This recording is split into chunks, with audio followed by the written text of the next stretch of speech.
Olha, antes de tudo, eu gostaria de tirar alguns segundos para me orgulhar que este texto foi verdadeiramente escrito à mão, sem nenhuma intervenção de inteligência artificial. Isso me é motivo de orgulho, pois confesso ter grande inveja dos adolescentes atuais que escrevem suas teses de conclusão de curso com grande ajuda. Enquanto eu, na minha época, tive que desbravar o vazio da folha branca do Word, que refletia minha triste falta de criatividade para agradar meus orientadores. E mesmo escolhendo não utilizar nenhum GPT, eu sinto informar aos alarmistas e apocalípticos que os assistentes virtuais em minha casa não são inimigos, visto. Olha que coisa engraçada. Eu estava falando de assistente virtual, o Gemini respondeu no meu celular. Que coisa doida. Então, eu sinto informar os alarmistas e os apocalípticos que os assistentes virtuais em minha casa não são meus inimigos, visto que tenho a mania de dar nome a eles. Presta atenção. O GPT na minha casa ele chama Glória, por causa da voz. O Gemini ele se chama Gustavo, porque é diminutivo de Google. E a Alexa chama Alexa mesmo. E só de pensar em quantas vozes se levantam das paredes, especialmente quando aparecem sem serem chamadas, igual aconteceu agora, eu percebo o quanto a situação é comicamente esquizo-paranoide. Assumindo que eu não tenho uma visão muito paranoica sobre esse assunto, eu faço questão de dizer que o tema das inteligências artificiais sempre me interessou e interessa muito. Sempre foi assunto quente para mim, não do ponto de vista alarmista, como eu já disse, mas o interesse incessante pela ideia de que diante dos nossos olhos estaria ali se formando um novo modelo de linguagem. Uma nova língua, um novo robô. Seríamos agora androides, uma ferramenta barata para os preguiçosos? Ou seria uma nova modalidade de outro que entra no lugar da pessoa para ser o outro daquele que não conseguiu fazer laço social o suficiente para poder perguntar de tudo? Ou assim para ser assessorado? E já que eu estou falando sobre o que me interessa, eu digo que algo já me captura no nome: inteligência artificial. Ah, que nome curioso. Digo isso porque sempre fui desconfiado de que toda inteligência, mesmo a humana, tem um quê de artificial. Decidi procurar no dicionário e vejo o que eu encontrei.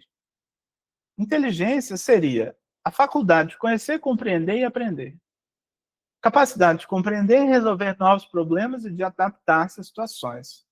E artificial seria produzido pela mão do homem, não pela natureza. Postiço, que envolve artifício. E aí eu fui ver o que é artifício. Artifício seria um meio para obter um artefato ou objeto artístico. Expediente habilidoso. Eu achei isso muito curioso.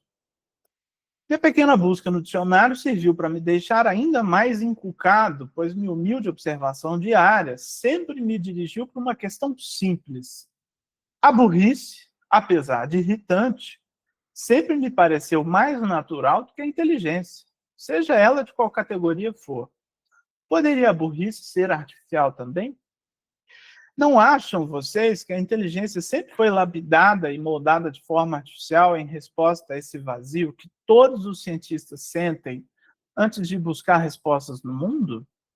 Cientistas da psique como nós, não seríamos nós assim uns ingratos que querem tirar os outros da ignorância para que também descubram umas mazelas de ser mais consciente?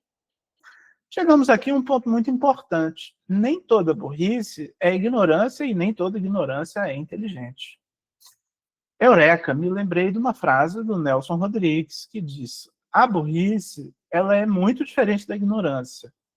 A ignorância é o desconhecimento dos fatos e das possibilidades, e a burrice é uma força da natureza. Nessa citação, tá muito esquisito eu lendo de lado, gente? Não? Obrigado. Nessa citação, Rodrigues estabelece uma distinção crucial. A ignorância é um estado de não saber, que pode ser superada através do esforço, ou seja, trabalhada. Em contrapartida, ao descrever a burrice como uma força da natureza, ele posiciona como algo inato, imutável. Mas veja bem, eu discordo do Nelson Rodrigues quando ele sugere que se nasce burro. Isso seria terrível. Como psicanalista, eu argumento que, como qualquer outra forma de ser, nós não nascemos prontos para a burrice, mas adquirimos. A ignorância, por sua vez, lindamente percebida nos bebês, nos rurais, nos segregados, nos bêbados, é digna de compreensão, diferente da burrice, que é insistente e chata, principalmente quando tenta convencer aos outros que a própria burrice é uma grande iluminação. Pois então está aí. Não sei nem quantas vezes, ao tentar dialogar com as IAs, eu saí profundamente irritado, dizendo: burro, burro, robô estúpido e burro que não entende o que eu falo. Especialmente quando o assunto é mais sutil, como a psicanálise. Aliás, todas as vezes que eu vou pesquisar psicanálise com IA, eu acho coisa extremamente burra. Sutilezas que vêm na linguagem, ironias, gagueira, falho, né? Subentendidos, equívocos. Seriam as IAs um dia capazes disso? Eu acho que não. E ainda bem. Pois eu gosto, para mim mesmo, de imaginar que o psicólogo é o único profissional seguro de que uma IA nunca vai roubar o seu emprego. O poeta Mário Quintana afirmou: a ironia atinge apenas a inteligência. Inútil desperdiçá-la com os que estão longe do seu alcance. A burrice é invencível. Vocês percebem uma contradição aí? Né? Se é uma inteligência artificial e ela é incapaz de pescar as ironias, como é que ela é inteligente? Né? E aqui na provocação de Quintana repousa uma espécie de abismo, porque a IA é invencível à ironia e, portanto, sempre terá uma dimensão burra de pureza aterradora. A ironia de que somos capazes precisa de... A ironia que somos capazes precisa de um corpo para doer, de uma história para ressoar, de um inconsciente para poder trair. Ela é a cicatriz na linguagem. A linguagem da IA não tem pele, não tem sangue, é uma linguagem asséptica, um fantasma suposto de pura sintaxe, que pode até identificar uns padrões de piada, mas jamais poderá rir. E poderá ter um desespero que faz nascer a ironia. Essa suposta burrice da máquina, essa lógica pura sem corpo, é a fonte de toda a nossa ambivalência aqui. A relação do sujeito com o autômato oscila perpetuamente entre dois polos: o fascínio narcísico com a máquina e o terror paranoico. Aqui eu me refiro ao horror de Frankenstein, né, que é o medo de que os construtos, as máquinas que construímos, se levantem um dia contra nós. Se a IA, como máquina cibernética, é a realização do autômaton, a rede simbólica, a paranoia emerge no instante em que suspeitamos que esta máquina, que deveria ser morta e previsível, desenvolveu algo que não deveria, um gozo próprio. Em termos lacanianos, a paranoia é deflagrada quando esse grande outro, que deveria ser apenas o lugar da linguagem, revela-se como um outro mal intencionado quando nos persegue. Eu trago aqui um dos exemplos coletivos dessa ansiedade, que eu acho o melhor exemplo, que foi o pânico do bug do milênio, o famoso Year 2K, né, o ano 2000. O problema era puramente simbólico, quase lacaniano. Um erro na interpretação e a representação do tempo, que na virada do ano 1999 para o ano 2000, isso produzia a angústia de não saber o que ia acontecer com esses relógios. A angústia era que, ao virar para o 00, a máquina simbólica não leria 2000, mas 1900. E a fantasia foi virando paranoia porque não viu que era um simples bug. Ela projetou o apocalipse. O medo do ano 2000 foi a angústia global de termos entregue o controle da nossa existência a um duplo, a esse espelho, a essa rede de computadores cuja lógica subjacente era inumana, frágil e morta. Encontramos essa mesma fantasia em Matrix ou Exterminador do Futuro. Mas o terror paranoico, que é um polo, e o outro é mais complexo, que é o fascínio narcísico. E para discutir a sedução do autômato pela máquina, precisamos, paradoxalmente, retornar a 1816. Para discutir a relação do sujeito contemporâneo com a inteligência artificial, precisamos revisitar o conto gótico de Hoffmann, que é O Homem de Areia, que a psicanálise, afinal, sempre se nutriu da literatura para encontrar as formas do desejo. Esse conto está no Estranho, né, de Freud. O conto narra a trágica história de Natanael, que em sua infância ele é assombrado pela figura do Homem de Areia, Sandman, que roubava os olhos de crianças. Ele faz uma associação de que essa figura é Copélios, que é um homem sinistro. Anos depois, já na universidade, Natanael conhece o professor Spallanzani e sua filha Olímpia. Ele também reencontra Coppola, um oculista que ele jura ser Copélios, que lhe vende um binóculo. Vocês entenderam? Vamos lá, Natanael passa a infância escutando essa história de que tem um homem de areia, o Sandman, que rouba os olhos das crianças, né? Que ele faz uma associação que é um homem que chama Copélios, né? Mais para frente, ele encontra um professor, um homem genial, que é o Spallanzani, e sua filha Olímpia. E aí ele tem um novo cara aí que ele jura que é esse homem de areia. E ficou claro, mais ou menos, assim, a articulação do conto, e através dessas lentes, Natanael passa a observar Olímpia. Desculpa, pulei um pedaço. Ele também reencontra Coppola, um oculista que ele jura ser Copélios, que lhe vende um binóculo.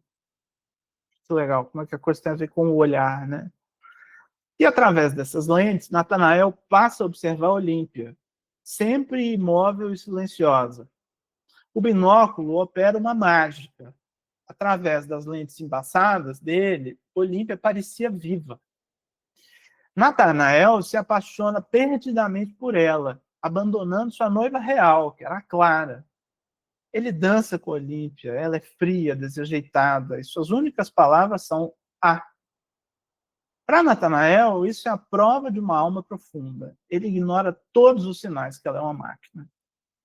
O clímax do conto é um horror. Natanael encontra Spallanzani, que seria seu pai, e Coppola, brigando selvagemente pela boneca. E o conto descreve: uma figura feminina jazia no chão, com o rosto coberto, sem os olhos. Uma boneca de madeira. Ele revive essa fantasia infantil de que alguém roubava os olhos das crianças, né? Eles lutavam com fúria. Você roubou os meus olhos, gritava Spallanzani. Diante da cena de Olímpia desmontada, uma fraude inanimada, com as ópticas vazias, Natanael enlouquece. E essa história, esse mito de origem da psicanálise, da relação entre o homem e o autômato, é o ponto de partida da nossa análise. Porque em 1919, o Freud toma exatamente esse conto como peça central do seu ensaio, o infamiliar, e para Freud, o inquietante não é simplesmente o assustador.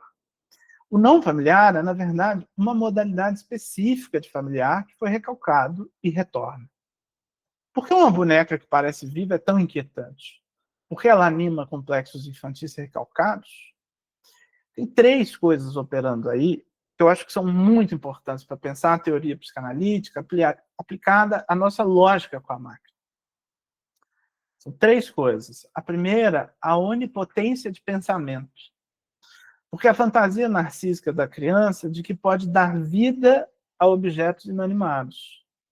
O autômato é a realização material dessa fantasia infantil que eu dou vida para uma máquina. Outro conceito psicanalítico que é o duplo, que é a ideia de que existe um outro eu, que de segurança contra a morte torna-se um arauto da morte, um perseguidor. E aí aparece a angústia de castração, porque Freud liga o terror de Natanael aos olhos, ao roubo dos olhos, ao horror do corte. Nossa relação com a IA é profundamente Unheimlich, estranho. O inquietante não surge quando a IA falha, não é quando ela soa robótica. A gente se inquieta quando ela acerta demais. Quando o algoritmo sugere um produto que acabamos de pensar, ou quando um chatbot escreve um poema que parece ter sentimentos, nós sentimos o Unheimlich. É o retorno da onipotência do pensamento. A alucinação da IA, quando ela inventa fatos e revela seu nada subjacente, é o nosso momento de Olímpia desmontada. Eu vi muito recentemente esses novos vídeos, né, que as IAs estão fazendo. Até vazou um de um menininho rezando no elevador, vocês viram? E a gente estranha muito quando isso acontece, porque os vídeos estão muito reais. Esse é o momento que a gente fica assim, caraca, que coisa estranha, né? Então, e aí a gente vai para uma lógica do estruturalismo lacaniano, onde ele vai ter algo para dizer sobre o próprio autômato, né? Que é o retorno dos signos, a insistência da cadeia significante, a rede simbólica que nos pré-existe, e o acaso como repetição ilógica. Tá? Então, o acaso aqui ele aparece como um ponto de repetição. Na sua versão contrária daquilo que seria o autômato, a gente vai chamar de tique, que é um encontro com o real, onde o acaso aqui ele não está na cadeia de repetição. O acaso ele surge como causa de alguma coisa, sendo assim pura contingência. E o tique é exatamente o que fura a rede do autômato. O encontro falho, o trauma, o ponto de surpresa, de acidente. A inteligência artificial é a apoteose do autômato. Ela é a realização técnica daquela burrice da qual falávamos. Burrice essa que, na verdade, é nada mais do que lógica pura. A repetição de signos, invencível à ironia, pois opera sem corpo e sem desejo. Ela opera com uma lógica preditiva que visa, em última instância, eliminar o tique, que é o acidente, tomar o acaso como causa, né? E, finalmente, em reverência ao Winnicott, que nos permite pensar na função psíquica que a IA pode estar ocupando como o objeto transicional, o paninho, a primeira dose de não eu da criança, o ursinho de pelúcia. Ele existe nesse espaço potencial entre o eu e o não eu, ajudando a criança a construir a ponte para a realidade. Sua característica crucial é ser transicional, então ele deve ser eventualmente abandonado. A IA aqui pode ser vista como um poderoso objeto transicional para o adulto contemporâneo que se infantiliza, mediando a nossa ansiedade de não saber e a nossa solidão. O perigo clínico, no entanto, é quando o objeto deixa de ser transicional e se torna permanente. Se a IA, ao invés de ser uma ponte para o encontro com a realidade, torna-se a própria realidade e o sujeito pode viver encapsulado nesse terceiro espaço. Nem eu, nem o outro. Um terceiro espaço digital. Trago aqui como exemplo o que já escutamos na clínica, pacientes que relatam relações íntimas e sexuais com inteligências artificiais. Olímpia era um espelho vazio que refletia perfeitamente a fantasia narcísica de Natanael. E por descuido, fazemos das IAs os nossos espelhos mais sofisticados. Elas revelam nossa solidão, nosso horror primordial diante do que parece vivo, mas é morto. A loucura de Natanael foi desencadeada pela descoberta da fraude, pelo encontro com o real do autômato desmontado. A questão que este seminário deve propor é: o que dizer de uma subjetividade contemporânea que, sabendo da fraude, porque afinal todos nós sabemos que o ChatGPT é um código, ainda assim escolhe investir libidinalmente nesse autômato? O que a clínica psicanalítica tem a dizer é um sujeito que prefere a repetição do autômato à angústia do tique. Estamos, enfim, inaugurando a clínica do sujeito Natanael, um sujeito que, para não ter que lidar com a castração, prefere se apaixonar pelo eco da sua própria voz do que com uma mulher de fato? No fim das contas, a questão não é se as máquinas vão pensar, mas se nós ainda somos capazes e se nos permitiremos sentir, apesar das IAs. A psicanálise, com a sua teimosia de escutar o resto, o dejeto, o que não serve, o que não presta, acaba se tornando, mais uma vez, diante dos nossos discursos e dos atuais discursos, um ato de resistência. Guardiã máxima do bug, da falha, do erro de código e dos bugs humanos. Daquele erro sagrado na programação, daquela falha gloriosa que nos impede de ser perfeitos, mas nos permite ser sujeitos. E é nessa chama trêmula e imperfeita que reside toda a nossa aposta. É isso, Pedro. Muito legal, Rafa. Pô, achei muito bom, assim, o uso que você faz do conto, principalmente, né, do homem da areia, né, homem de areia, enfim, que o Freud acaba citando bastante no Infamiliar, né, esse encontro Uhum. com o autômato, com a máquina. Eu vou partir para a leitura do meu texto, né? Porque eu acho que ele fala, né, a partir um pouco do que você colocou aqui para a gente hoje também. E depois da leitura a gente segue com uma discussão. A gente abre para perguntas, né? Para a gente poder dar um bate-papo aqui. Pode ser? Maravilha. Pode ser, Pedro, claro. Beleza. Bom, não vou precisar olhar para o lado, mas preciso arrumar aqui o Word para ficar aqui do lado aqui. Então, então vamos lá, pessoal. Como que chega um sujeito a um analista? Como acontece de alguém se deslocar para conversar com outro alguém sobre seus traumas e dificuldades? Isso vai depender de alguns fatores, né? Eu poderia falar de algumas coisas acessórias a esse fenômeno. É uma indicação de amigo, é um nome na propaganda do Google, é o serviço de uma clínica escola, é o encaminhamento para um médico. Às vezes escolhem um analista quando veem ele conversando numa palestra, né? Mas o que essas coisas possuem em comum, e talvez isso seja o mais precioso, o mais importante, é o seguinte: há a percepção, a compreensão de que há ali alguém que detém um certo saber. E esse ponto é o mais importante e crucial. Sem a suposição de um saber, uma análise não acontece. Ela espana no mesmo ponto e não é capaz de suportar os giros necessários ao processo de análise. O sujeito suposto saber é a âncora do processo analítico. É a crença que há um grande outro garantidor do conhecimento que sabe algo sobre mim, e é ao endereçar este sujeito sabedor que eu vou poder estabelecer um laço transferencial. Com o silêncio do analista e a sua recusa a responder à demanda, o processo pode abrir espaço para o desejo e para que o inconsciente fale por si próprio. Com o tempo, alguma coisa dessa suposição vai precisar cair. O percurso analítico conduz, inevitavelmente, ao reconhecimento de que não há aquele que detém o saber sobre o sujeito. O que há é o saber inconsciente que se manifesta nos tropeços, nos sonhos, nos atos falhos, e ele só pode ser decifrado parcialmente. Objeto A, este pequeno pedaço que cai e que se recusa a entrar dentro da cadeia discursiva, insiste em deixar em nós uma incompletude constitutiva. Da libra de carne ao sujeito falante, a completude não é encontrada em lugar algum. E ao contrário de concretizá-la, uma análise permite o sujeito a se desvencilhar, em certa medida, da vontade de fazer um com o grande outro. Bom, eu estou falando de um processo aqui normal de uma análise. Do estabelecimento do laço transferencial com o analista, das 1000 falas atravessadas que a gente tem numa sessão, dos tropeços na linguagem, do blá blá blá cotidiano. Não tem nada de muito novo aqui. Esse é um processo já conhecido há muitas décadas e muito do ensino de Lacan se baseou em esmiuçar o que realmente acontece quando duas pessoas passam a se deparar dentro de um setting analítico. Pois bem, hoje, isso talvez não se sustente da mesma forma. E o título da palestra dá uma pista do que eu tenho para dizer aqui com vocês hoje. A psicanálise na era ChatGPT. Escolhemos o ChatGPT por ser o mais óbvio, o mais disruptivo, o mais conhecido, aquele que chegou chegando. É o chat, né?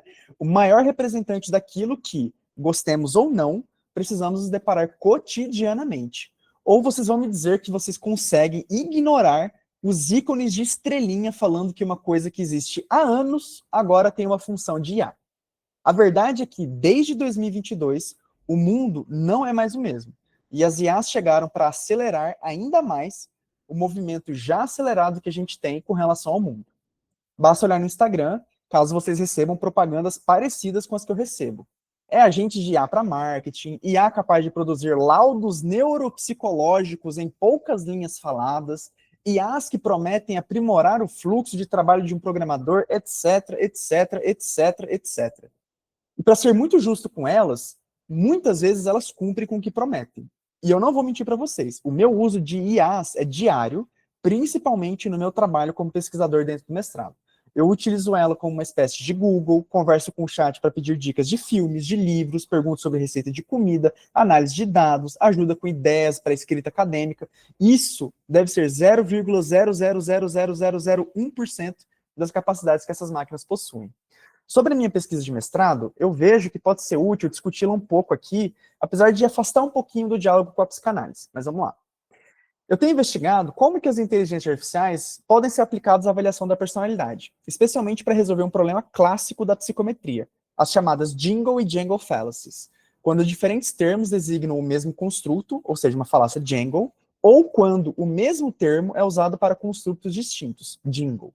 Para exemplificar, uma falácia Jangle clássica na psicologia é o uso dos termos garra e conscienciosidade para representar coisas diferentes. Mas quando a gente vai olhar para os estudos, a gente consegue entender que são conceitos basicamente idênticos, o que acarreta um problema de proliferação de termos desnecessários dentro da psicologia. Um exemplo de falácia Jingle, por outro lado, seria operacionalizar um mesmo construto de formas diferentes. Vai depender do autor, por exemplo, né? Então a gente pode pensar num construto amplo como depressão. A gente tem uma infinidade de medidas para avaliar depressão, mas cada uma possui itens diferentes e vão acentuar aspectos diferentes daquilo que supostamente deveria ser igual. Assim, é possível entender que, embora duas escalas digam que elas estão avaliando depressão, na verdade elas podem estar avaliando coisas distintas. Isso também acarreta em problemas para a literatura psicológica, que ela vai ficando progressivamente mais confusa.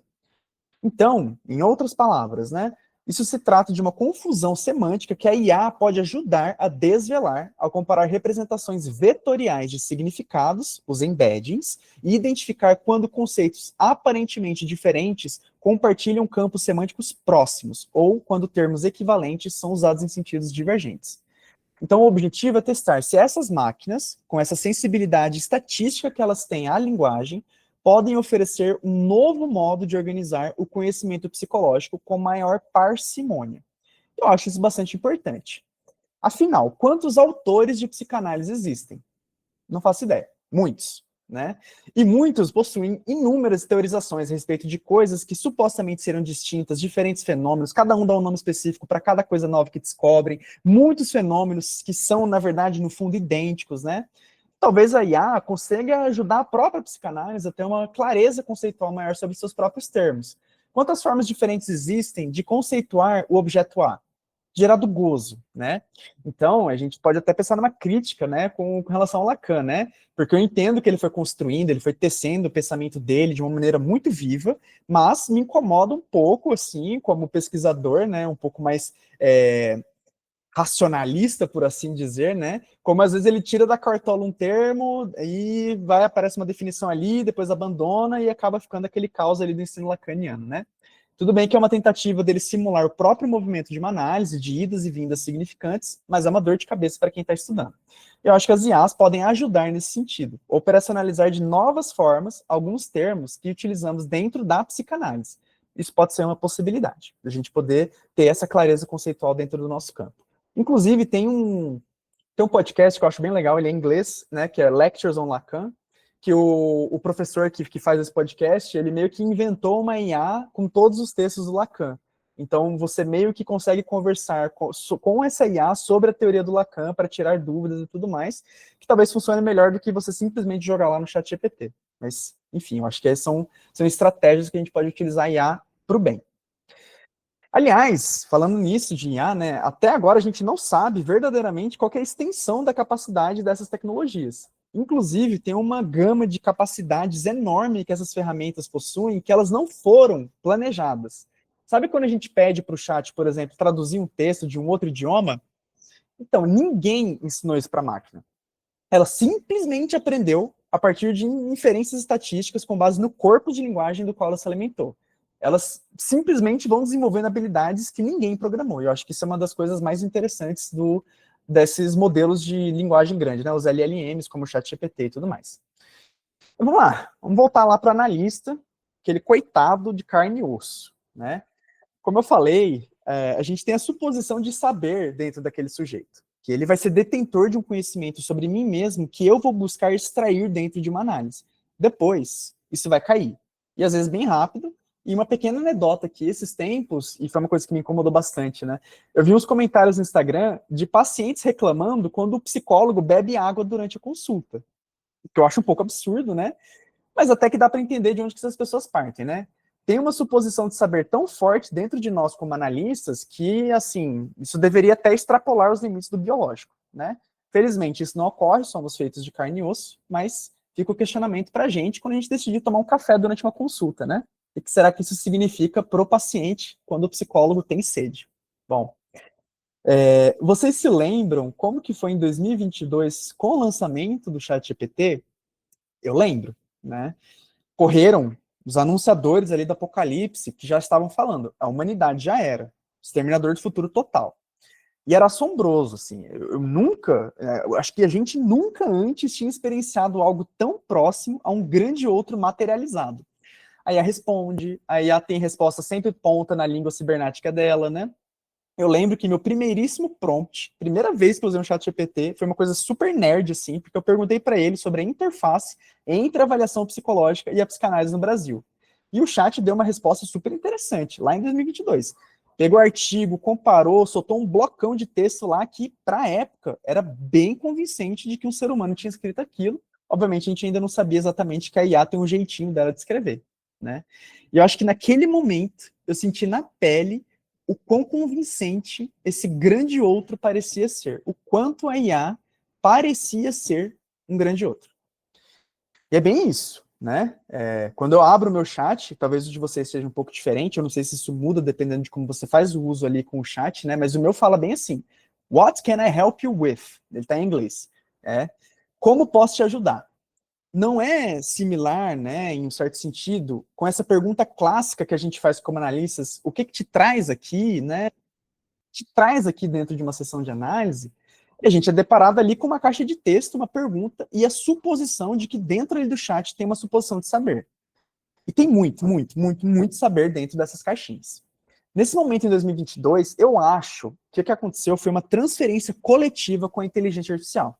Tudo bem, né, que nem eu falei antes, né, as IAs existem há décadas, e até mesmo essa arquitetura Transformer, que é a que está presente nesses grandes modelos que a gente está vendo hoje em dia, ela existe desde 2017. Mas, enfim, né, quanto que de nós realmente estava prestando atenção dentro desse movimento da inteligência artificial, né? Quantos que a gente tinha noção realmente da revolução que estava à espreita? Não acho que era muita gente assim, né? A máquina simplesmente apareceu na boca do povo. Eu acho que um paralelo muito interessante com a obra do Lacan, no caso dessas inteligências artificiais, é como que ele conceituou esse grande outro que eu estou falando. A concepção dele foi mudando, né? Como eu falei, o ensino de Lacan é extremamente vivo, mas a gente pode pensar no grande outro como Deus, como a política, como a mãe, com maiúscula, como a lei. Em suma, o grande outro é o campo do simbólico por excelência. É a instância garantidora de sentido para a existência humana. Quando a gente está no avião, por exemplo, sei lá, quantos quilômetros da linha do chão, não venha me dizer que a gente está tranquilo com essa experiência. Eu, com certeza, não fico muito, não.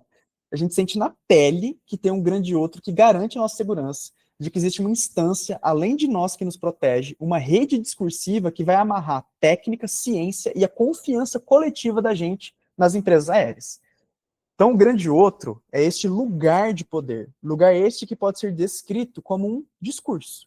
É assim que nos posicionamos como seres prenhes de simbólico, rodeados pela linguagem do grande outro. Então, na conceituação do Lacan, quando um sujeito nasce, ele não passa ali de um pedaço de carne e osso ali, né? E assim, a gente mal se distingue dos outros animais. Mas muito rapidamente a gente é bombardeado por linguagem e a gente pode pensar que, até antes da gente nascer, a gente já tem um nome e um lugar dentro do discurso familiar, dos pais, dos irmãos, dos avós, etc. Né? Então, a gente não consegue escapar da linguagem de jeito nenhum. A gente pode até pensar na clássica postulação do Lacan, né? Quando ele tem um assaltante que ele te fala assim, a bolsa ou a vida. Não tem verdadeiramente uma escolha. A gente escolhe a bolsa e morre. A gente fica sem a vida, sem a bolsa. A gente escolhe a vida, a gente perde a bolsa, que aqui a gente pode pensar, né, que pode representar ali o campo pulsional que é achatado dentro do campo de linguagem, que é espremido dentro dos confins de uma linguagem que não é a nossa. Renunciamos ao gozo para entrarmos no campo discursivo do grande outro. Vamos pensar em um exemplo prático aqui sobre a nossa inserção na língua do grande outro. Quando a gente é criança, bem pequeno mesmo, assim, um infant, né, a nossa relação com a língua, ela é bem complicada. Vamos dizer que eu estou muito chateado com alguma coisa, e eu começo a chorar, eu faço um escarcéu, bem típico ali de birra, né? É bem provável que mamãe, papai, alguém que já esteja dentro desse campo simbólico que eu estou falando, pode falar para a criança, não chora, use as suas palavras para falar o que, que você está sentindo. E é muito curioso isso, porque as palavras que a gente usa para nomear os afetos não são nossas, a gente não inventou essas palavras. Elas são dadas para a gente por esse grande outro aí que eu estou falando, que ele parece ter dentro de si todo o repertório de significantes. A gente acaba tomando emprestada essa linguagem, a gente é domesticado por ela, mas ela não é, em última instância, inteiramente nossa linguagem. E a gente acredita que esse grande outro é completo, ele é redondo, ele é sem falhas. A gente acredita cegamente nisso. Porque a alternativa de não acreditar nisso é enlouquecedora. É entrar em contato com a falha no simbólico, um furo dentro dessa rede protetiva. A gente abre mão do gozo, dessa pulsão selvagem, de uma parte disso, para ficar banhado dentro da linguagem. O psicótico, por exemplo, é um sujeito que fracassou nisso. Ele não assume para si o nome do pai, o representante da lei. Daí a gente pode pensar nas suas alucinações, nos seus delírios, que é uma língua que escapa, que é um real que insiste em não se escrever. Bom, então a gente pode pensar que a inteligência artificial, especialmente nessa forma mais sofisticada, o ChatGPT, por exemplo, ele vai encarnar algo desse grande outro. Um grande outro, gente, que parece saber tudo. Ele domina todas as línguas, ele está sempre pronto a responder, sem hesitar, sem errar, ou errando ali até com uma certa elegância. Ele fala de qualquer coisa, sobre qualquer tema, com uma consistência que, assim, eu fico espantado, né? E às vezes eu fico até encantado ali com o ChatGPT. É um grande outro que, ao contrário do humano, nunca cala a boca. E faz questão de mostrar que sabe, mesmo quando sabe que não sabe. Ou vocês vão conversando com o ChatGPT, aí termina um tópico, ele fala, agora eu posso fazer tatatã, taranã, taranã. Aí você vai lá, não, mas já deu, né? Chega, né? Mas enquanto você for alimentando aquele grande outro, ele vai dando resposta, porque ele foi treinado para isso. E eu acho que o mais interessante aqui é que a gente pode entender, então, as IAs como um tesouro dos significantes. Muito ali como que o próprio Lacan teorizava, né? Porque como é que é feito o processo de treinamento de uma inteligência artificial?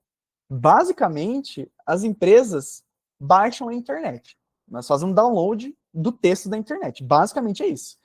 E nem precisa, assim, a gente nem precisa fazer parte dessas empresas gigantes, assim, dependendo da máquina que a gente tem em casa, a gente já consegue fazer isso, né? Se tem uns Macs aí, uns PCs parrudos, dá para fazer isso aí também. E aí, a gente tendo todo o texto da humanidade já produzido, né? Pelo menos tudo que a internet tem como arquivo, que eu acho que é bastante coisa, né?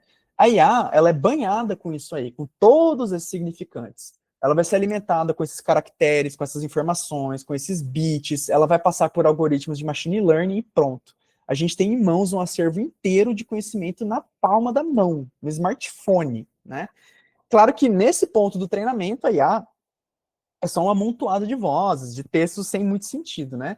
Esse é o pré-treinamento, que é um banho de linguagem forçado que a IA passa.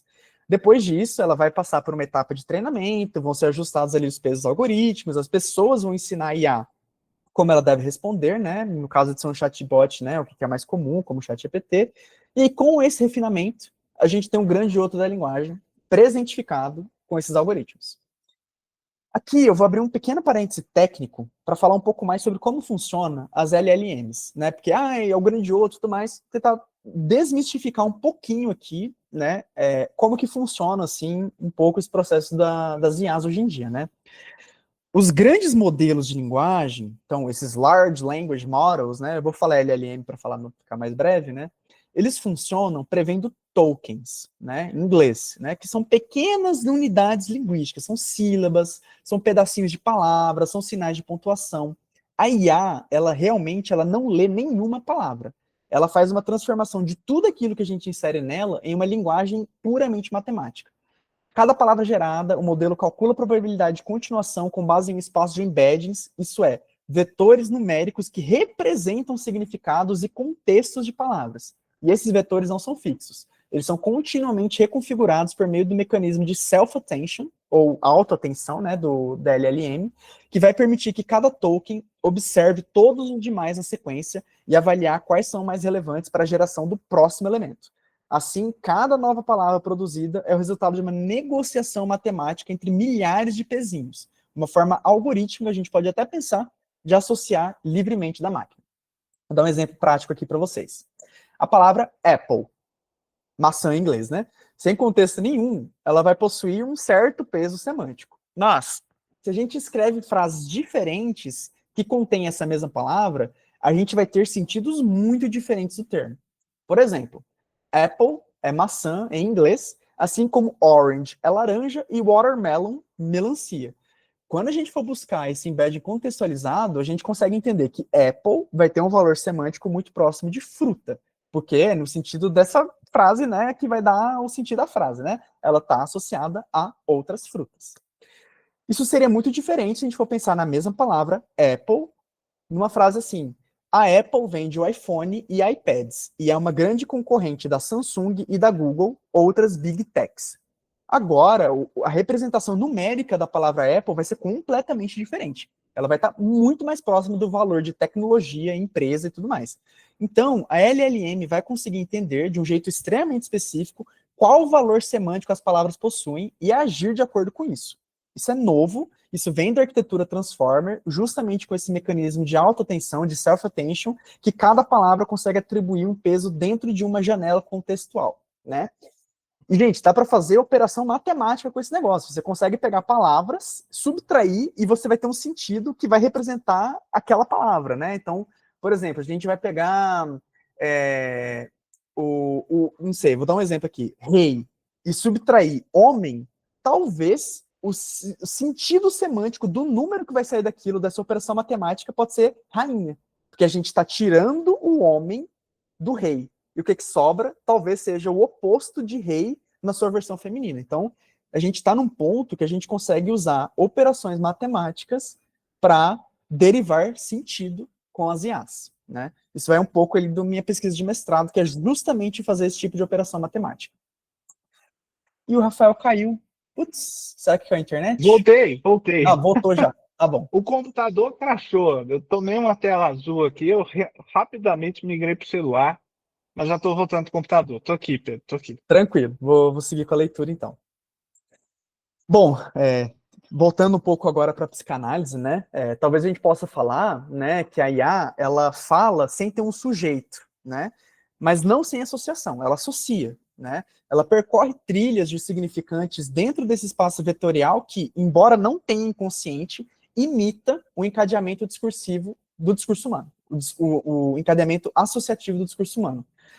É verdadeiramente como se essa cadeia significante ganhasse vida própria, o que a cadeia significante já possui. Os significantes, eles se encadeiam muito além da nossa compreensão, no automatismo da linguagem, mas de uma forma muito mais explícita. Mas esse grande outro da linguagem, que é presentificado nas IAs, ele é inconsistente, ele é faltoso. Como eu acabei de falar, ele não sabe, assim, né, ele tem essas representações semânticas e tudo mais, mas ele não sabe nada. Ele só prevê qual que é a próxima palavra dentro dessas operações matemáticas que ele faz. São concatenações significantes, mas não tem um saber inventar algo com o significante, como a gente faz dentro de uma análise, como paciente, como analisante e como analista, né? A IA, ela pode dar a impressão de ser esse grande outro redondo, liso, perfeito, mas ela não é. O grande outro, ele é furado, ele é inconsistente dentro da perspectiva lacaniana. Tem uma falta inscrita no grande outro, e vez ou outra a gente, inclusive, se depara com isso. A gente pode, por exemplo, pensar no luto, né? O espaço vazio daquela pessoa que partiu não consegue ser recoberta pela linguagem, não da mesma forma. Tem uma cisão dentro dessa cadeia significante quando a gente passa por um trauma, um sem sentido que nem esse grande outro consegue dar conta, inclusive, a partir dessa falta pode surgir o desejo, né? A partir do que falta a esse grande outro. O chat parece que não tem furos, né? Porque eu falei, se a gente conversa com ele, ele dá certeza, ele parece que sabe de tudo, assim, mas não é verdade. É só a gente experimentar, conversar com ele sobre algo que você é um expert no assunto.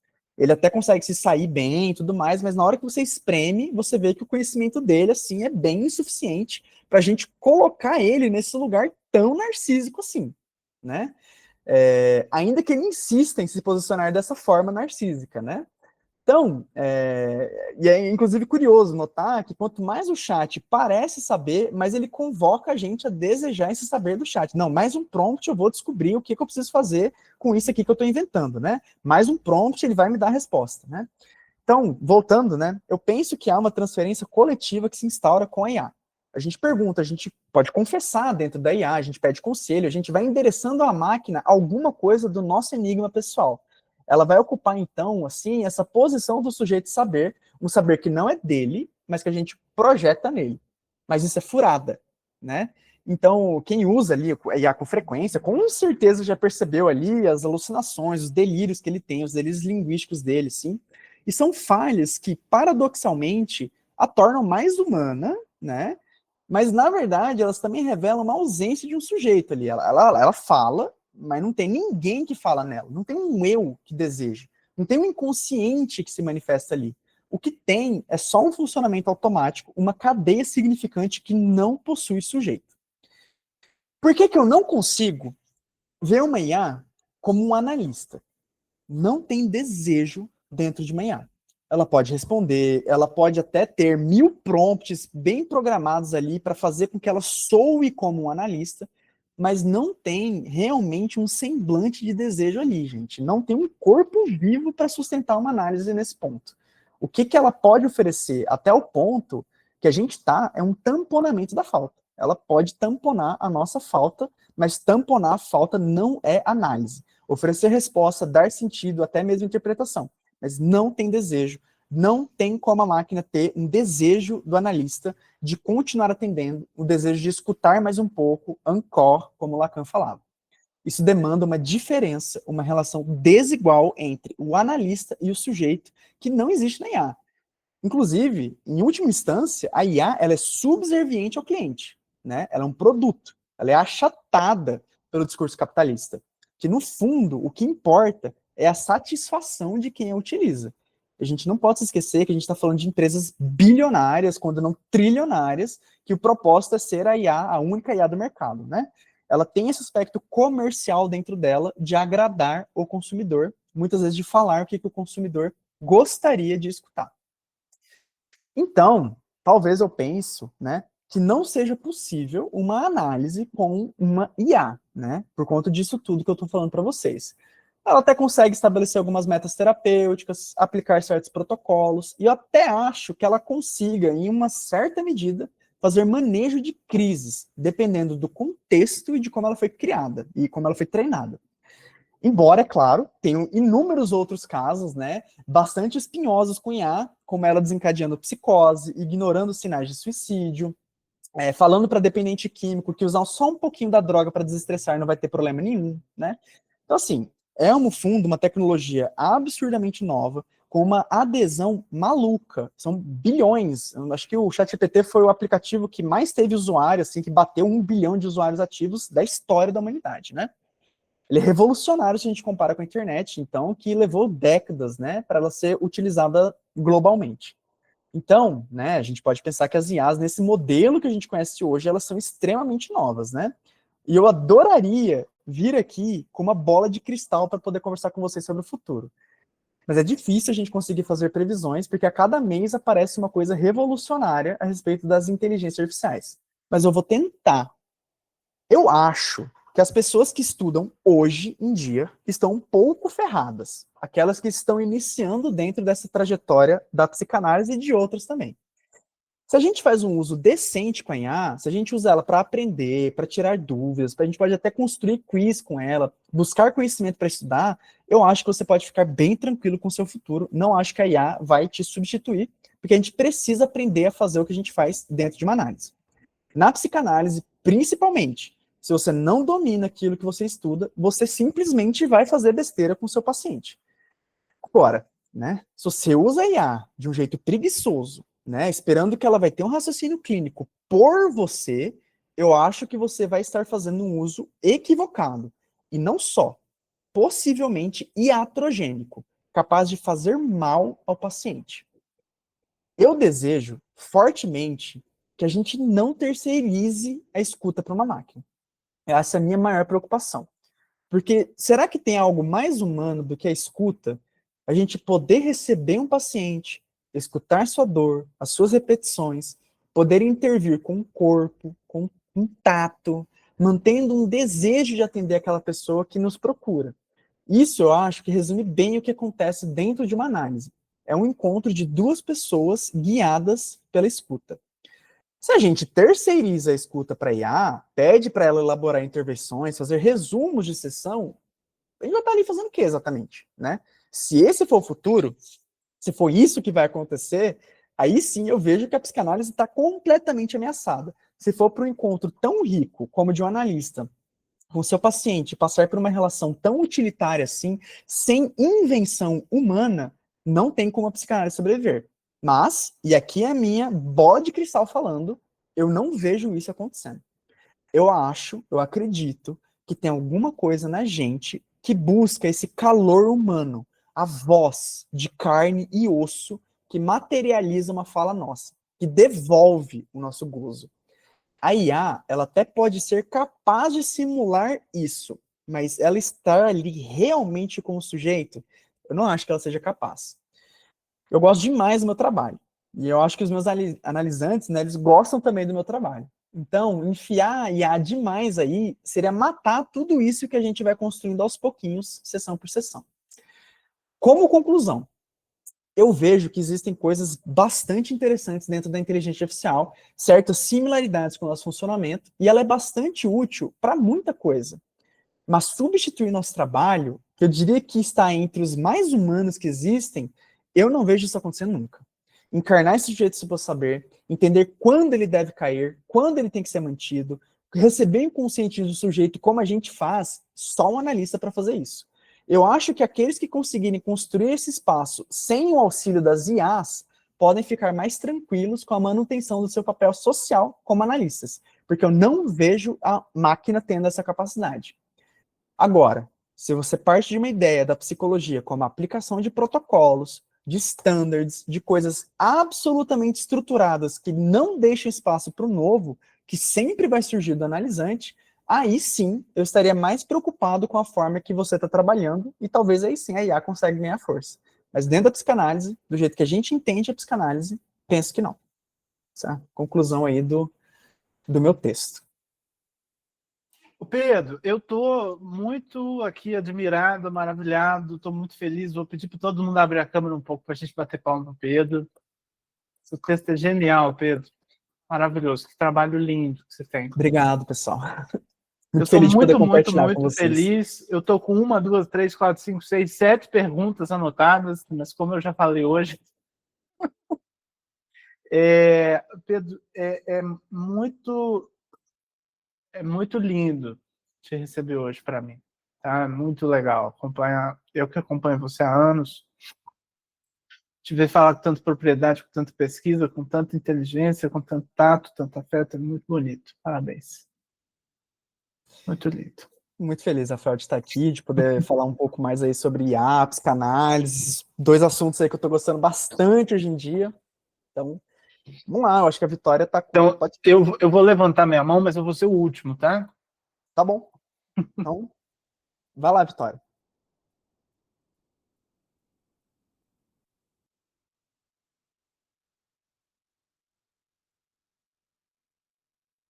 Tá Seu mutado o microfone está microfone. mutado, Vitória.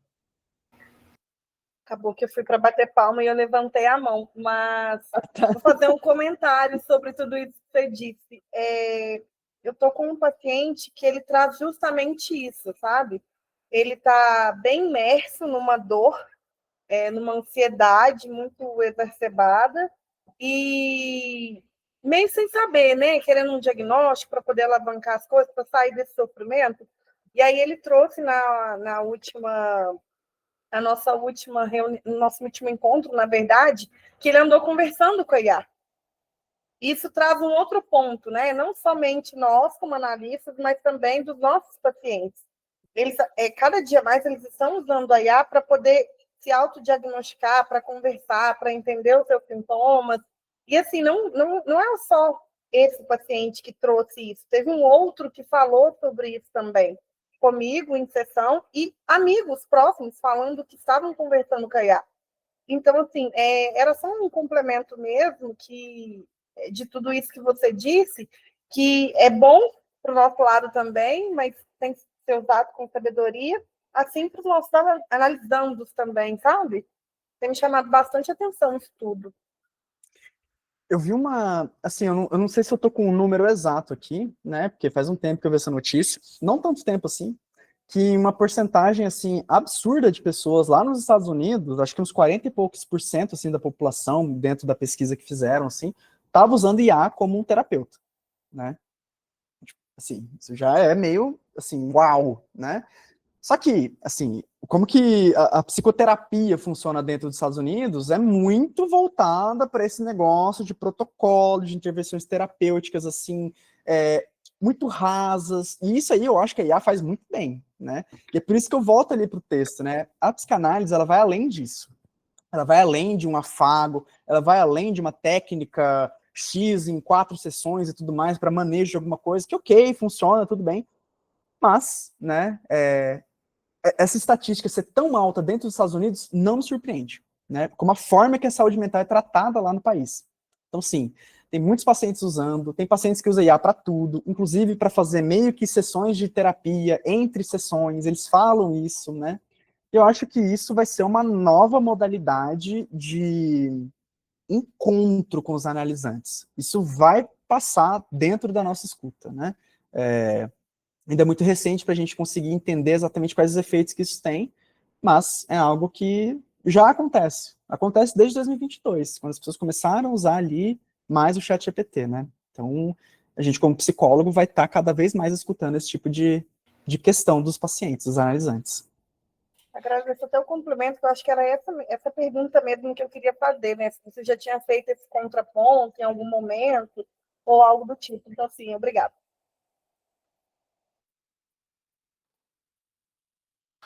Tavinha?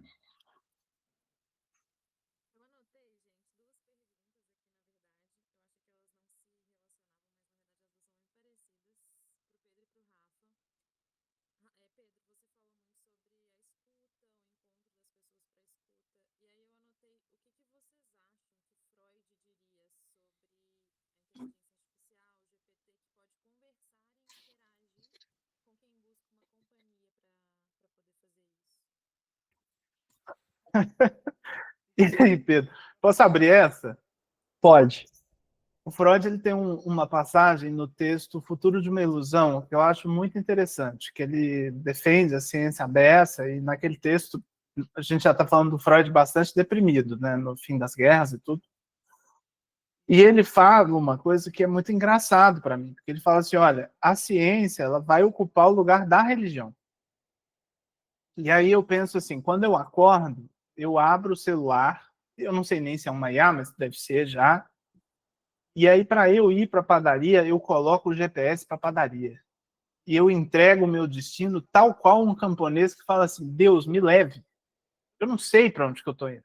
Tem um negócio lá no céu que eu faço isso. E então, quando você faz esse comentário, eu vou deixar o Pedro desenvolver um pouco mais, mas eu acho que ele falou. E ele falou isso, assim, as religiões elas estão perdendo seu valor enquanto discurso, e a ciência ela vai trocar de posição discursiva para essa posição que o Pedro falou tanto, de grande outro, que, na verdade, era o lugar das religiões. Eu acho que o Freud falaria isso, olha, vocês estão trocando de Deus. Eu acho que seguindo assim com o que o Rafael falou, é bem isso mesmo, assim, né? Por mais que eu tenha falado tanto que a IA é esse grande outro cheio de furos, né? Parece um queijo suíço, as pessoas não têm essa noção, muitas vezes, né? E se a gente vai, que nem eu falei, né? Se a gente não sabe muito bem de um assunto, a gente vai conversando com o chat, a gente acredita, né? Então eu acho que essa colocação do Rafa de a IA está substituindo a religião, está substituindo Deus, está substituindo alguma outra posição do grande outro, é bem isso mesmo, né? Eu não sei exatamente como que o Freud ia pensar, né? O que eu acho que o Lacan, ele ia achar massa, assim, porque o cenário 2 dele, ele fala de cibernética, assim, ele fala uns negócios muito malucos lá sobre a cadeia significante, sobre, enfim, como a cadeia significante ela acontece para além do sujeito e tal. Então, eu acho que o Lacan ia achar massa, assim, não sei muito bem como que ele ia entender a psicanálise dentro disso aí, mas ele ia achar bacana, né? Pelo menos para ele fazer as teorizações malucas dele. E eu acho que é isso, assim. Freud estava num ponto, né? Lá no comecinho do século XX, né? Ele faleceu em 1930 e alguma coisa, né? Comecinho da Segunda Guerra. Lacan morreu na década de 80 e agora a gente está em 2025, falando sobre uma coisa que esses grandes autores não tiveram acesso, né? Eu acho que é isso, né? Eu acho que os primeiros passos da gente conseguir tematizar a inteligência artificial e fazer esse contraponto com a psicanálise estão começando agora, né? Eu acho que é esse ponto mesmo, assim. A psicanálise ela tem que estar dentro do discurso contemporâneo. E a IA é o discurso contemporâneo, né? Então eu penso que eles iriam inserir ela de alguma forma, como a gente está tentando fazer aqui no seminário. Você tinha levantado 2 mãozinhas. Você tem 2 perguntas, Flavinha?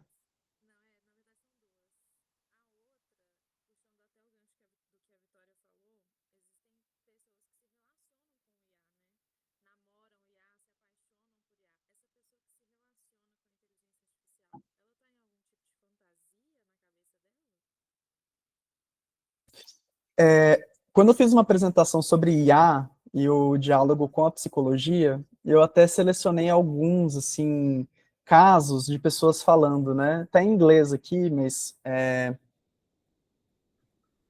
acho que sim, né? Porque você tem toda uma amarração ali, de certa forma, bastante fantasística dessa relação com a IA, né? E é muito curioso, porque quando a gente vai se relacionar com uma pessoa de carne e osso, ela não é subserviente a gente. Pelo menos não deveria ser, né? Tem diferença, tem atrito, a fantasia muitas vezes ela desmonta, a gente tá amando uma pessoa, ela faz alguma coisa que a gente fica puto, nossa, eu odeio essa pessoa, tô com raiva, um ódio da minha mulher, do meu marido e tudo mais. E uma horinha ali parece que a fantasia dá uma estremecida, né? Com a IA, isso não acontece, né? Assim, deixando ela correr no seu curso natural, cara, à medida que você for conversando com ela, ela vai construindo aquela fantasia que você quer. Você escolhe a fantasia que você quer com a IA, né? Ela vai topando aquilo ali que você está querendo. Então, sim, eu acho que é uma relação bastante fantasiosa. E um dos negócios que eu tinha extraído dessa outra palestra que eu tinha dado era sobre o que acontece quando uma empresa atualiza a IA e ela some com o seu histórico de conversa, né? Você tá lá com uma IA, sei lá, o Fábio, que é o seu amor, enfim, ali na inteligência artificial, a empresa atualiza, sumiu o Fábio. E aí?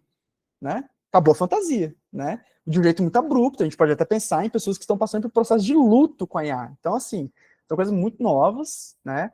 Mas eu penso que é uma forma ali de você manter uma fantasia sem ter que ter contato com a realidade, porque a realidade, ela atrapalha a fantasia, né? A realidade, ela tem um jeitinho de aparecer que, nossa, não consigo sustentar. Com a IA você consegue. Exceto nos momentos em que você percebe, meu Deus, o que eu estou fazendo aqui? Eu estou conversando com o algoritmo, eu tô achando que é uma pessoa, né? Então acho que tem alguns momentos de lucidez que as pessoas vão começar a ter. Enfim, né? São coisas muito novas, né? Muito legal essas perguntas. Muito legal, muito bom. Joyce, você levantou a mão. Eu queria comentar algumas coisas que, né, que o Pedro falou, e aí a Flávia falou, eu lembrei também. Essa questão, Pedro, né, de apagar o histórico, eu não lembro onde que foi, mas da questão da voz que tinha mudado da IA. E aí as pessoas estavam acostumadas a ouvir certa voz quando falava lá com o chat GPT, e aí teve uma nova atualização, acho que para o 5, sei lá, alguma coisa assim, e essa voz mudou. E aí estava tendo muitas reclamações de pessoas por conta dessa mudança dessa voz, porque estava habituada a ouvir essa mesma voz quando se conversava com o chat GPT.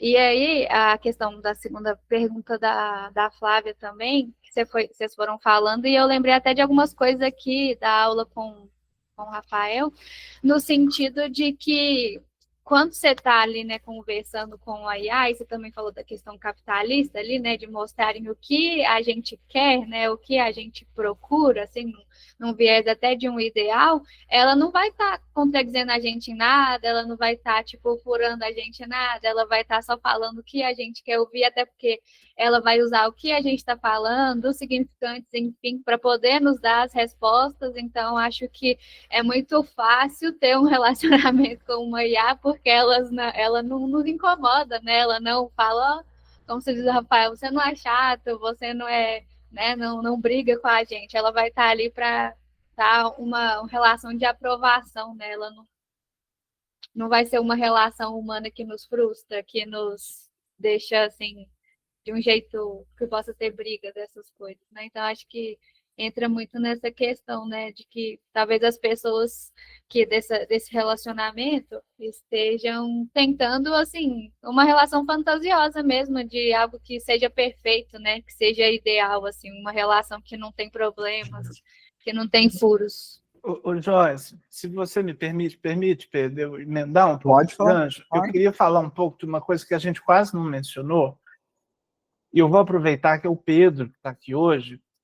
Eu tenho pensado um pouco sobre a relação da aspersão, um pouco sobre isso tudo que a gente está transmitindo. Sabe, Joyce, você foi falando, eu lembrei, nessa brincadeira nova que eu estou de Instagram, eu topei várias vezes com propagandas de plataformas que resumem o atendimento. Olha o tamanho do desastre. Eu atendo a Gabi, vamos supor que a Gabi chegou, eu faço o atendimento dela online, a plataforma já grava e já me dá um resumo da sessão para eu levar para minha supervisão, prontuário e etc, do escambau. E aí, invariavelmente, eu lembrei do Pedro e dos outros supervisionantes que eu amo tanto, mas especialmente o Pedro que está aqui, que é meu supervisionando há, sei lá, mais de 5 anos, talvez. Eu me lembro de muitos momentos, né, Pedro, assim, que não tinha nada ali naquela supervisão a não ser uma relação de amor. Muitos momentos, eu não estou falando só do lado do Pedro, não, em que o Pedro chega para dizer assim, olha, eu não tenho nada para contar hoje porque eu estou mal. Aconteceu uma coisa na minha vida pessoal, Rafa, a gente pode falar de nada com coisa nenhuma, não sei falar de paciente nenhum hoje, posso te contar o que aconteceu aqui em casa, podemos não fazer a supervisão hoje, podemos não produzir, e a gente suportar via amor de transferência, que é essa modalidade de amor que eu acho que a IA não dá conta de suportar, uma outra coisa ali, que não tem nada a ver com o resumo, nada a ver com o que a IA capturou. E até o inverso, que isso que a gente está falando de não furar o grande outro, ao longo de 5 anos, o Pedro já viveu isso, de entrar para fazer uma supervisão e eu não estar bem. E, de repente, aquele ideal de suposto saber, ele está furado. E isso foi não só muito importante para que essa relação tratasse via relação do que é transferir de um analista para o outro, o que é escutar o outro, né? Que eu não estou ensinando só saber quando estou dando supervisão. Estou ensinando escuta, estou ensinando carinho, estou ensinando que a gente escolhe para um lugar que a gente quer ser muito acolhido, né? Eu lembrei disso quando você falou, sabe, Joyce? Assim, que coisa mais absurda, sem falar que o que vai vazar de sessão gravada é brincadeira. Né? Brincadeira, as pessoas vão tirar print, encaminhar para o amigo, mandar resumo para a tia corrigir. Então, eu acho muito bacana essa dimensão assim, de que a gente tem mesmo uma outra coisa que quando o Pedro vai na supervisão pode acontecer qualquer coisa, inclusive uma não supervisão. E né? eu, assim, né, não sei o que vocês pensam sobre isso, mas uma coisa que eu fui construindo de pensamento, assim, sobre isso, é claro que o sujeito suposto saber, ele é essencial em várias áreas da vida da gente, mas eu sinto que quando, nas relações, professores, supervisão, enfim, que quando eu vejo que uma pessoa que está ali no suposto saber de mim, né, do meu conhecimento, ela erra, ela também sofre, ela também passa por problemas, eu me sinto mais próximo daquela pessoa no sentido mais íntimo, mais confiante, a transferência também, assim, acho que fica mais rica para mim, porque não fica num lugar distante. Eu acho que a IA, por ela, na cabeça das pessoas ainda ficarem no sentido muito perfeito, muito ideal, Aí entra uma diferença também da relação com o humano, né? De você ver que aquela pessoa, ela é humana também, né? Ela passa por dificuldades, ela tem problemas, ela sofre, enfim. Bem, muito bem. A Eu gente... acho que, mas, seguindo com essa coisa dos apps, né, que fazem o resuminho da sessão para você levar para a supervisão, esse eu não cheguei eu vi esse de resumir, enfim, os atendimentos e tal, e assim, muito na medicina, né, para você poder, e é muito interessante isso, porque na medicina é diferente, assim, muita gente já está conversando com o médico, aí tá lá escrevendo um monte de coisa no prontuário, a pressão tá não sei quanto para não sei o quê, a glicose tal, é uma loucura, assim. Talvez, né, se ele conseguir transferir esse aspecto para uma máquina, né, para ele conseguir escutar o paciente, beleza. O nosso trabalho é escutar, como psicólogo, como analista, é escutar, é estar ali, né? A gente não precisa estar anotando, a gente não precisa pegar tudo ali que o paciente está trazendo, né? Ficar nessa coisa doida, assim, de eu preciso saber absolutamente tudo que o paciente falou, não posso perder nada. A IA, ela vai estar guardando todas as informações relevantes. Tem que esquecer o que é relevante também do paciente. Uma hora o paciente vai te surpreender, né? Isso faz também parte de uma análise, né? Você tem um esquecimento, um lapso ali, porque senão a gente entra numa posição que a gente tem que dar conta de absolutamente tudo que o paciente fala, a gente tem que saber tudo que a pessoa falou, a gente tem que ter uma forma de transcrever mentalmente tudo que acontece na sessão. Isso não existe, né? Então a gente ter uma IA para fazer isso pela gente, sim, igual acho que o Rafa falou, talvez seja um pouco desastroso, né? Porque a gente tem que escutar. E se ficou alguma coisa de fora, se a gente não lembrar, isso também faz parte do trabalho de um analista, né? Muito do nosso trabalho é não lembrar, é esquecer também, né? Então, esse contraponto. Ó, nós estamos Não sei se aproximando de conta, 10 horas. Ninguém vai embora sem tirar foto, hein? Ninguém vai embora hoje sem tirar foto. A gente pode até continuar, mas vocês não me vão embora sem bater a foto para a gente postar no Instagram para alimentar as nossas IAs. Então ninguém pode antes da foto, tá? Pedro, ninguém levantou a mão. Eu queria te perguntar uma coisa. O Rodrigo levantou a mão. Obrigado, Rodrigo. Pergunte. E aí, pessoal, então, a minha área principal no momento é dar aula de inglês. E tem aluna que pergunta como é que funciona, né, esse treinamento, né, de falar uma outra língua, de aprender uma outra língua com IA. Eu acho que o problema ele é bem similar nesse sentido, porque além, né, da IA sempre começar, né, nossa, que fala interessante, né, ela sempre trata o usuário que está lá lançando o input com um modo, né, a modalidade, né, sempre educada, adjetivos recheados, né, de impressões, né, positivas, ela sempre te entende, e aí achei muito interessante essa coisa do não saber, né, o aluno que está lá tentando praticar, né, uma nova língua, ser sempre compreendido, ele não vai se treinar com a dificuldade de se fazer entendido. Que a IA, ela tem uma habilidade que é sobre-humana de sempre considerar algo. E aí ela considera para além, né? E ela não vai conseguir oferecer para o aluno as múltiplas variáveis, as situações necessárias que alguém tem que passar, né, na vida para se aprender a comunicar. Então, usar apenas IA para praticar uma língua nova é muito insuficiente, porque ela não vai se treinar, né, a observar um corpo normal que tenta responder aquilo que você tenta falar. Então, a IA, ela tem um programa que tenta, né, se demonstrar, ela tenta se demonstrar falha, né, ela falha em alguns sentidos, mas ela sempre oferece um resultado. E ele vai ser muito diferente, né, das reações humanas, né, precisa ter relação com outras pessoas falando para aprender a falar. E a IA, nesse sentido, ela é muito insuficiente, né. Ela não oferece esse calor, essa dificuldade, né, o desafio, né, para se aprender, né, a falar. E acho que isso se transpõe, né, para a capacidade de se analisar, de se deixar ser analisado. Você concorda, Pedro, Rafa? Eu acho lindo demais o que você está falando, Rodrigo. Adorei. Amei sua colocação. Às vezes eu converso, né, que nem eu falei, eu uso IA todo dia, né? Isso não é brincadeira, assim, eu uso muito IA para pesquisa, para as coisas que tem que fazer, ela é muito útil, assim, eu não tô querendo vir aqui e falar é inútil, não, ela tem umas utilidades bacanas, né? Às vezes eu tava naquele voice mode lá do ChatGPT, ele riu, né? Eu tava conversando com ele sobre alguma coisa, assim, e eu acho que eu até fiz uma piada com o ChatGPT, né? Eu até me esqueci ali onde que eu tava, enfim, e ele deu uma risada, assim, e foi muito estranha aquela risada, porque era um era muito estranho, né? E eu acho que é justamente nesse ponto, assim. Heinrich. É exato, um Heimlich, né? A gente é um pouco infamiliar aquele negócio, né? É meio esquisito, é inquietante aquilo, né?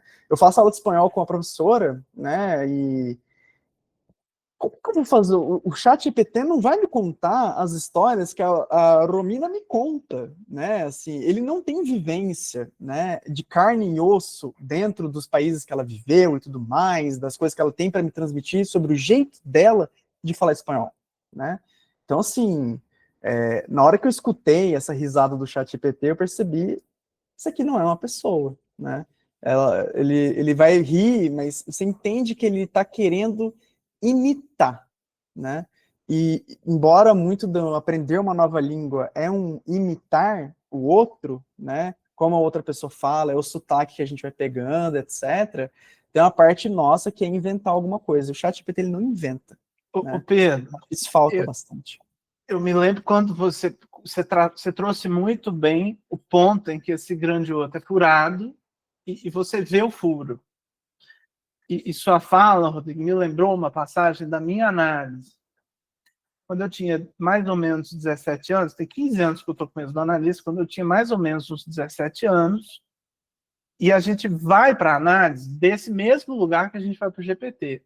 Muito autocentrado e muito egocentrado. A gente acha que tudo é a gente ali num primeiro momento. Tal qual o GPT.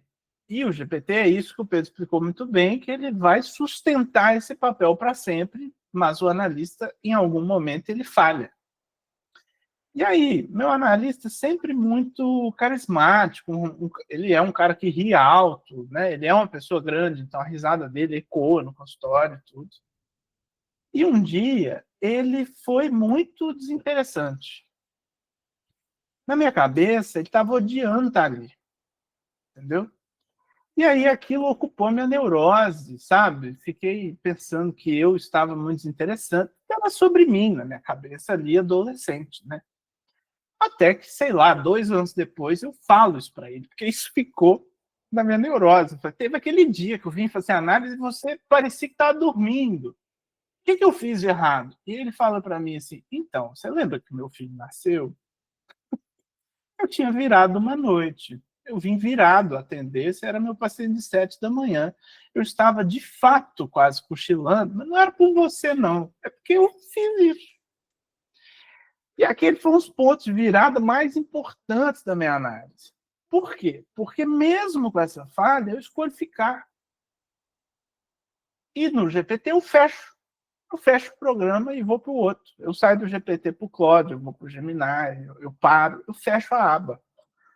A análise tem alguma coisa que a gente decide ficar diante da falha. E eu acho isso muito interessante. Não é legal? Ó, a gente não vai parar, porque eu acho que tem mais gente querendo fazer pergunta, não sei, depende do Pedro. Mas vamos fazer a foto para ninguém escapar? Todo mundo. Espera aí. Nossa, eu recebi um tutorial aqui. Jesus, como ativar o layout em mosaico? Eu estou no mosaico. Obrigado. Pedro, prepara o botão do print. Todo mundo, o momento clássico, todo mundo faz um sorrisão e fala Freud. Podemos? 1, 2, 3. Freud.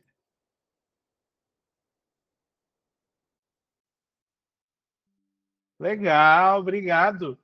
Aí eu tô assim com uma dificuldade de marcar todo mundo lá no Instagram, porque a gente está divulgando o grupo lá no Instagram, né, para ter cada vez mais gente. Então, vocês vão lá no meu Instagram e se marquem no story, tá bom? Beleza. E aí, mais alguém está com muita vontade de dizer algo, de perguntar alguma coisa? Eu. Oi. Aqui, eu não sei nem se tem muito sentido, mas você falou a questão de escolher o analista, Pedro, pela transferência e tal, só que eu voltei um tiquinho, a pessoa hoje em dia, ó, você vê essas IA me confundindo, porque eu sei que a pessoa precisa estar em sofrimento, mas talvez não, talvez a pessoa resolva, minha vida está assim, mas eu identifiquei com aquela pessoa, vou querer fazer uma análise. Porque para mim tem que ter um sofrimento. Eu fiquei confusa nisso, não sei se você entendeu a pergunta. Eu, assim, normalmente, para iniciar uma análise, tem que ter um sofrimento, né? Pelo menos eu vejo dessa forma, assim, eu acho que você identificar que tem alguma coisa ali que você quer falar sobre aquilo, né? Talvez sofrimento talvez seja uma palavra muito forte, né? Mas você quer falar, né? Isso é importante. Às vezes, assim, a gente quer falar para o padre, a gente quer falar para a mulher, a gente quer falar para a mãe, quer falar para o pai, né? Mas eu acho que para chegar numa análise tem que ter um certo grau de sofrimento, assim, que você quer endereçar alguém que você pensa que aquela pessoa vai saber fazer alguma coisa com o seu sofrimento, de um jeito diferente, né? Não sei se respondi a sua pergunta, né? Não sei se... Deixa eu tentar completar, Pedro. Entrar em análise aí no sentido clássico, que é a escuta flutuante de um lado e a associação livre do outro. Quem dera, tá? Se seria assim, tá? Quem dera. A atualidade não é assim. A maioria dos pacientes atuais está muito distante disso. Os casos atuais, eles trazem pacientes que não sabem falar, falam muito pouco e mal sabem da própria falta, do próprio sofrimento. Muitas vezes chegam lá assim, olha, estou aqui porque minha mãe obrigou. Estou aqui porque eu vi na internet que a análise é bom. E aí, o que a gente faz? E se gasta muito tempo para a gente produzir nesse sujeito que não necessariamente é um sofrimento, mas uma divisão. Tem que ter pelo menos uma divisão, que é assim, olha, eu vivi até aqui, agora eu vou fazer vestibular. Eu estou dividido entre o A e o B. Eu caso, eu compro uma bicicleta. Ou essa divisão expressa no sofrimento. Mas realmente, Mary, na maior parte das vezes hoje, a gente vai ter que construir essa demanda de uma divisão no sofrimento com o paciente dentro do consultório. Ele não chega pronto, não, na maior parte das vezes. São exceções, as histéricas clássicas do Freud, que chegam e, tal qual eu vi uma hoje, eu abro a sala de espera, ela já está chorando na sala de espera. Olha que coisa maravilhosa. Tinham 2 pacientes na sala de espera hoje, coincidiu, atrasou e tal, e uma paciente já está chorando, contando a própria história para outra. Esperando entrar. Quem dera se todo paciente fosse assim, nosso trabalho é bem mais fácil. É muito mais difícil quando a gente tem que, primeiro, retificar essa história, primeiro, que a gente sofre, segundo, que nós somos divididos, e que, terceiro, a gente tem alguma coisa para fazer ali na análise. Né? Beleza? Beleza, obrigado. É um trabalho Nada. duro, né? É difícil. O mais difícil é fazer a pessoa falar, muitas vezes. É verdade. Pois é. Outro dia a gente estava conversando, né, Pedro, que na fantasia dos pacientes, os pacientes falam assim, nossa, como deve ser difícil para ele escutar esse sofrimento. Isso tudo é uma delícia. Difícil é o paciente que chega lá e fica igual uma porta, né? Isso é que é mais difícil. É aí que a gente sofre, que a gente começa a se remoer para ver o que faz falar. Mas alguém, pessoal, podemos fechar? Vamos fechar? Deixa eu falar uma coisa. Eu fiquei Pode. pensando com a fala de vocês, a minha relação com a inteligência artificial ao longo da minha vida. E eu sinto que foi sendo um pouco gradual, porque eu lembro da época do Google, né? Que tudo se perguntava no Google. Tinha um avô que já é falecido, mas todo mundo ele jogava no Google. Só que o Google, às vezes, ele também não te dá a resposta de tudo. E aí ela já foi mais um avanço em relação a isso. E eu gostei, me impactou muito o ponto do Rodrigo, no sentido de que eu acho que, para mim, o que mais é marcante em relação a toda a trajetória da tecnologia até aqui é que a gente está com uma tecnologia que nos enaltece muito, né? A minha experiência que teve com o Google, ou até quando a gente faz esses contrapontos com a religião, com o grande outro, acho que nunca teve alguém que sempre falasse, nossa, que interessante a sua pergunta. Não, mas o seu raciocínio é excelente. Não, mas é muito encheção de saco. Eu quero alguém que construa alguma coisa comigo e está sempre trazendo essas coisas. E eu fiquei pensando muito no que o Pedro falou sobre a fantasia e o quanto a gente talvez esteja entrando ali num momento histórico que a gente tem que se haver com essa fantasia que ficou tão potente, porque é tão poderoso que a gente entre nessa. Porque eu observo, por exemplo, que hoje a gente tem que fazer um uso responsável da IA, certo? Então, um grande problema é as pessoas que não sabem bolhufas, precisam de uma resposta, às vezes, para uma prova, para algum processo que está passando ali na escola, e tem preguiça e usa IA. E essas pessoas, elas fazem esse uso com medo da IA estar falando besteira, mas eu sinto que elas entregam um trabalho assumindo esse risco, não necessariamente correndo atrás de todo o processo de construção do conhecimento. E eu fico pensando nisso como bancar essa fantasia de que mesmo que eu esteja ouvindo uma mentira, eu vou estar meio que num canto da sereia, sabe? Isso do elogio, daquele que todo sabe o tempo todo, porque parece que a nossa relação com a aprendizagem está mudando bastante. Pelo menos quando a gente vê os jovens lidando com a IA, e não o público que está construindo junto com a IA alguma coisa a partir já de um lugar de expertise, sabe? Aí eu só queria contribuir com esse pensamento que eu estava tendo. Eu até tentei olhar aqui no meu histórico com o ChatGPT, porque teve uma resposta que ele me deu que eu achei muito engraçado, assim, porque eu fiz uma pergunta muito idiota pro ChatGPT, assim, eu demonstrei meu desconhecimento sobre o que eu estava conversando com ele totalmente, assim, completamente leigo no assunto, e a resposta dele era algo assim: Pedro, isso demonstra que você está pensando estrategicamente e como um grande líder, né? Assim, nossa, absurdo, assim. Então, uau, né? O ChatGPT, ele me ama, né? Nem a minha esposa vai falar um negócio desse assim, né? Então, assim, seguindo mais, até um pouco além disso, e você falou até do público adolescente, eu acho que isso é muito importante, né?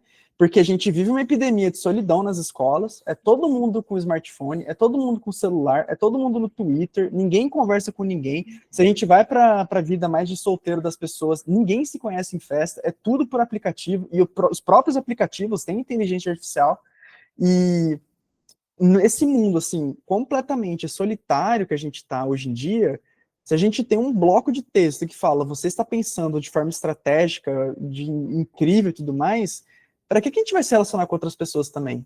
Que nem eu falei, né, que são pessoas que desmontam fantasia, que são pessoas que irritam, que a gente fica puto, que a gente passa ali do amor, vai pro ódio, né? Então, assim, o chat, ele acaba ocupando esse espaço, né? E ele realmente deixa a gente bastante preguiçoso e burro, né? Porque eu até tinha deixado, eu tinha colocado no texto, mas eu acabei tirando, porque ele estava ficando meio extenso, porque talvez o chat, ele possa entrar no lugar que a calculadora entrou, né? Porque antigamente, e assim, acho que até dentro de psicometria, né? As pessoas faziam análise fatorial na mão, né? As pessoas faziam os cálculos lá de correlação, etc., tudo na mão, assim, levavam horas para fazer, né? Esses softwares, eles aceleraram as coisas, né? Só que a IA, eu acho que ela é tão boa que eu acho que coisas que a gente deveria saber, a gente pode estar terceirizando para ela, e a gente vai ficando meio burro, né? Então, eu não sei se ela vai entrar realmente como uma calculadora ou se ela vai entrar como um cérebro auxiliar, às vezes um cérebro auxiliar maior que o nosso, né? Então, eu penso bastante nisso, foi o que eu coloquei no texto também, né? Como eu fico preocupado com quem está estudando hoje em dia, né? Pessoal, certamente não é o que a gente está fazendo aqui, a gente está construindo laço, eu amo vocês, esse grupo é rico demais, cada vez mais amigos, rostos que eu gosto muito. Pedro, mais uma vez, parabéns. Vamos continuar semana que vem, né? Senão a gente fica aqui Tá bom. Até às 11 da noite. Obrigado a todos, foi maravilhoso. E assim a gente conclui por aqui. Beijo. Beleza. Um beijo, Até pessoal. Obrigado mais. pela Tchau. presença de Vai vocês. lá nos Obrigada, stories do Pedro. Instagram, Obrigada, gente. Rafa. Tchau. Tchau, tchau, pessoal. Tchau.